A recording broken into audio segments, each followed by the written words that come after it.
What's up guys? Today I'm going to be talking about what I think is the main problem with the commentary community, and basically that's just that it's boring, dude. The commentary community is so boring right now. And it's just, I don't even think it's ever going to reclaim its former glory as like one of the funniest genres. But anyways, guys, if you agree with me in this video, please like and subscribe. I really want to hit 250 subscribers. That would be awesome. We're so close. And yeah, let's get into this video. So the first thing I wanted to talk about here is how fucking boring the topics have gotten in commentary these days. It's almost always just about some random ass person or celebrity or social media star that does something mean on the internet and then gets a bunch of backlash. Like, I honestly couldn't give less of a shit about that, or it's about some random ass boxing event or some shit between people I don't even know about, mainly because I'm not an 11-year-old girl that frequently uses TikTok and looks at those big celebrities on TikTok. And yeah, obviously it's completely fine to call out people for doing bad things, but what I'm kind of referring to here is when somebody maybe uses a word in a video that's problematic nowadays, and somebody gets offended over it even though it's not directed towards anybody. The perfect kind of example of this would be Dream when he got canceled or whatever, somewhat canceled for putting that Native American kind of music in the background of his video. And it's like, dude, it's a YouTube video. If you're gonna look that deep into it, you should probably get a life. Like, I don't even know what to say at that point. To me, it's kind of hard to imagine being that pressed about something not even directed as hate towards anybody, but apparently people are pressed about that kind of stuff, and it's just kind of sad. Now I want to circle back to those kinds of boxing matches that are constantly being announced towards random people I don't even know about, and I'm sure a lot of people feel the same way, like, who gives a shit about this event? Like, I'm not even saying the event is something bad, it's just my age demographic or people like me do not like it, and yeah, I'm allowed to have that opinion. Obviously there's probably some 16-year-olds that are excited for this, but I don't really see it anywhere. But yeah, the YouTubers versus TikTokers boxing event, battle of the platforms, Tanner Fox versus Nick Austin. Who the hell is Nick Austin? Okay, oh, I don't even know. And Tanner Fox, cringe. Okay, FaZe Jarvis cried over being banned in Fortnite, cringe, I don't care. Michael Lee, I don't know who that is. DDG, who the hell is that? Nate Wyatt, who is that guy? You pick, I don't know who the hell that will be, so I don't care. Taylor Holder, dude, who is this man? I don't even know. Danny Duncan, who is this guy? I mean, I've heard his name, I don't know who he is though. You pick, like, who, I don't know who that's gonna be, so I don't know. And then there's Deji, might be interesting, but he's fighting Vinny Hacker, who the hell is that? I don't care.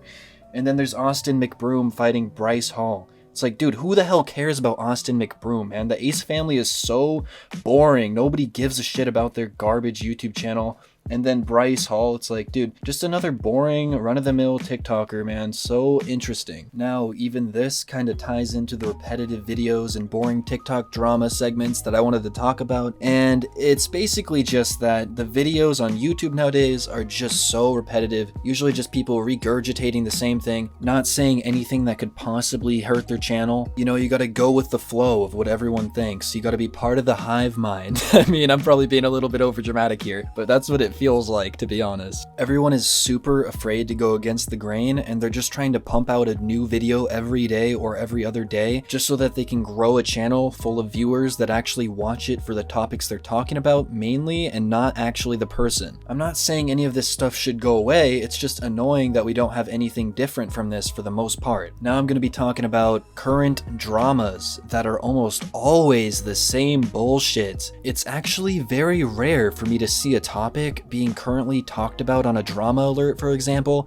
and actually remembering that topic the next day, or at least having it resonate with me. For example, I really couldn't care any less who some random TikToker is having sex with each month. Like, I genuinely couldn't care any less because it's all just fake. It's all staged. Like, maybe the breakups and stuff and the cheating isn't technically fake, but obviously the relationship was not that strong, or just completely faked by one of the parties, or maybe both involved, just for some sort of clout.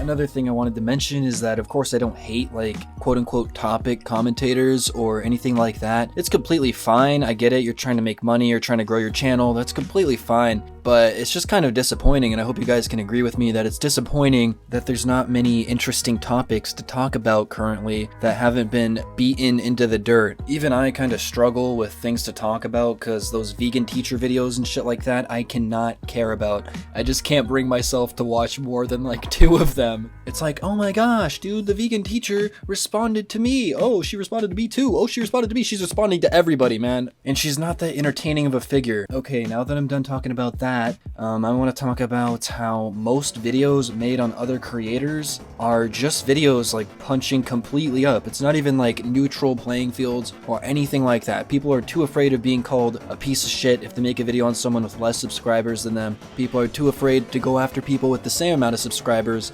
so it's almost always going after somebody way bigger. Pretty much I'm just saying that the content is not very diverse, most of the topics are the same thing, and it's kind of made me lose a lot of interest in commentary as a whole.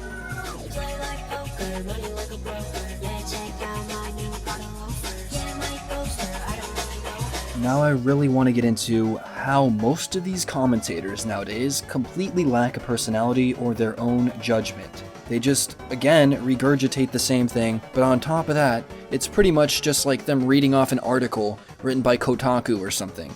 Optimus. Okay, I actually somewhat like Optimus, but not really for his content. It has kind of gotten stale, not gonna lie. You know, he can be funny, like when he made that weird animated video of him like losing his wife or something. I don't even know. That shit was actually funny. And by the way, I'm not literally accusing him of plagiarizing articles. It just feels that way because of how formulaic his content is. I do, however, give him some credit because most of the other commentary channels that make content like his seem like they are almost word for word ripping off his videos. It almost feels as if you're not one of the main massive commentators on the internet, you cannot have your own opinion, or at least many of these people seem to not have their own opinions, and they seem to just fold to all societal expectations, like to not say the R word or anything like that, where it's just like, dude, who cares if you say it except for a bunch of 11-year-old girls on Twitter. But these people are seriously just catering to everybody. They don't want to offend anybody because, oh no, I might lose a few subscribers or something.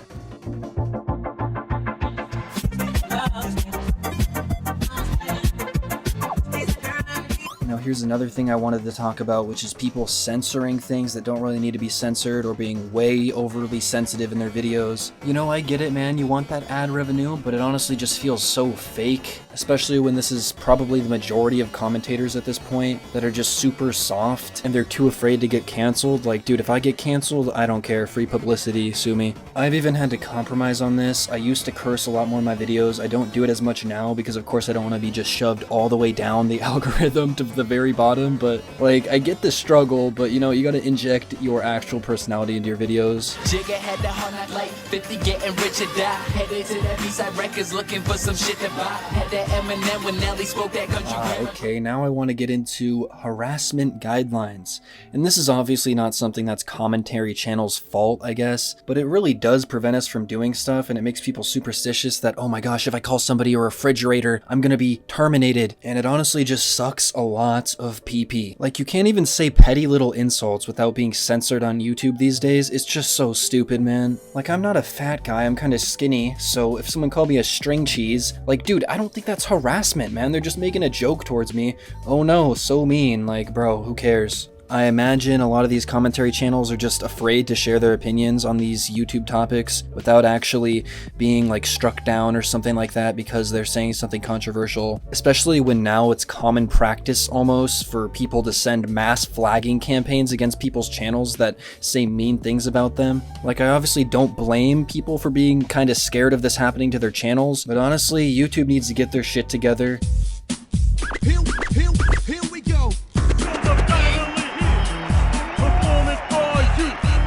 Okay, well, we're nearing the end of the video, and now I wanted to talk about the weird argument that somehow turning on a face cam makes your content 100,000 times better. And of course, this is all up to opinion, but it feels like people are trying to display it as some sort of fact now, where a lot of people in the commentary community kind of get uptight about things, and they're like, oh my gosh, this content is objectively better because it has someone's face making random facial expressions in the video. Obviously, it's fine to enjoy that or prefer that, but personally, it doesn't really make much sense sense to me when people are like, oh, it's more engaging, because it really isn't, in my opinion, of course. I personally think that seeing some sort of like hypnotizing gameplay such as CSGO Surf or something like that, or like a story about my uncle, is a lot more entertaining than just seeing somebody's face do the same thing over and over again. Maybe they're using their hands, but it ultimately is a lot more entertaining for me to watch somebody play a video game really well, and it's more interesting than for me to just see somebody moving around their lips. Like, dude, that's so entertaining, man.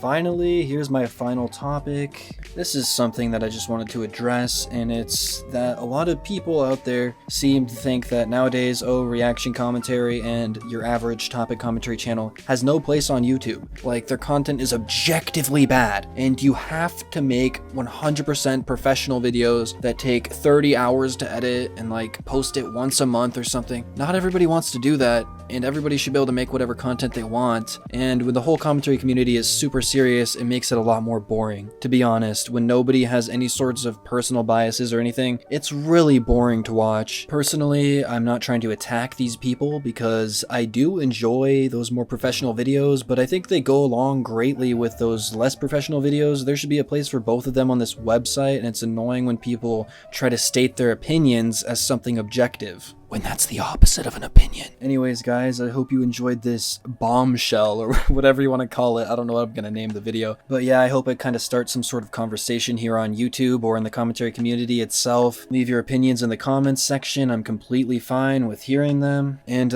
yeah, subscribe, because studies show that 99.9999% of murder victims are not subscribers to the Faraway Phantom YouTube channel. So do with that what you will, and I'll see you guys soon. Peace.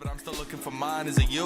I swear you speak truth. Can you help me when I'm breaking like some shit up on the news? Inhale, exhale, take hits to your lungs. Fuck this, fuck them, cause we still so young. Let's talk, let's learn. I ain't focused on nothing but the words from your lips. When you speak you feel loving. You looked into my soul and you asked me why I'm running. I said they don't really get me. You said that should mean nothing. Isn't that something?